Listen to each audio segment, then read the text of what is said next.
शालिग्राम शिला नेपाल की गंडकी नदी से 2 शालिग्राम शिलाएं अयोध्या लाई गई हैं। ये शिलाएं 6 करोड़ साल पुरानी बताई जा रही हैं। लेकिन सवाल यह है कि इतनी प्राचीन शिलाएं हिमालय की इस नदी में पहुंची कैसे? इसके जवाब के लिए आपको धरती का इतिहास समझना होगा। अयोध्या में शालिग्राम की शिलाएं, शालिग्राम शिला, पहुंच गई हैं। ये नेपाल से भारत लाई गई हैं। इन्हें नेपाल की काली नदी या गंडकी से निकाला गया है। भगवान राम और माता जानकी की प्रतिमाएं इन्हीं शिलाओं से तैयार होंगी। और मर्यादा पुरुषोत्तम को भगवान राम का अवतार इसलिए भी शालिग्राम पत्थर से भगवान राम की प्रतिमा बनाने की परंपरा रही है। लेकिन खास बात यह है कि यह पत्थर करीब 6 करोड़ साल पुराना है। इस तरह इस पत्थर के इतिहास को समझने के लिए हमें धरती का इतिहास समझना होगा। भूवैज्ञानिकों ने पृथ्वी के विकास को कई युगों में बांटा है।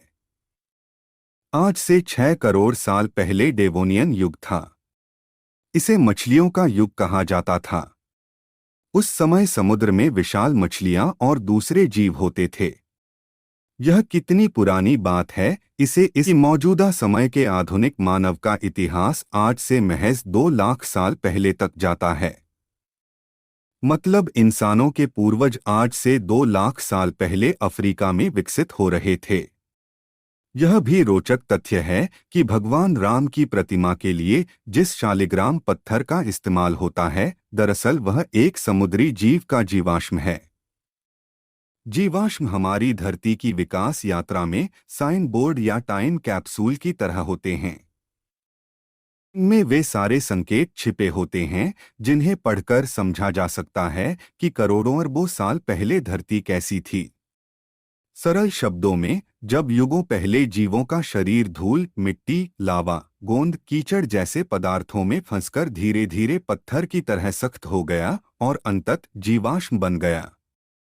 शालिग्राम पत्थर मॉलस्क नाम के समुद्री जीवों के बाहरी खोल के जीवाश्म हैं। इन खोलों को वैज्ञानिक एमोनाइट शैल कहते हैं।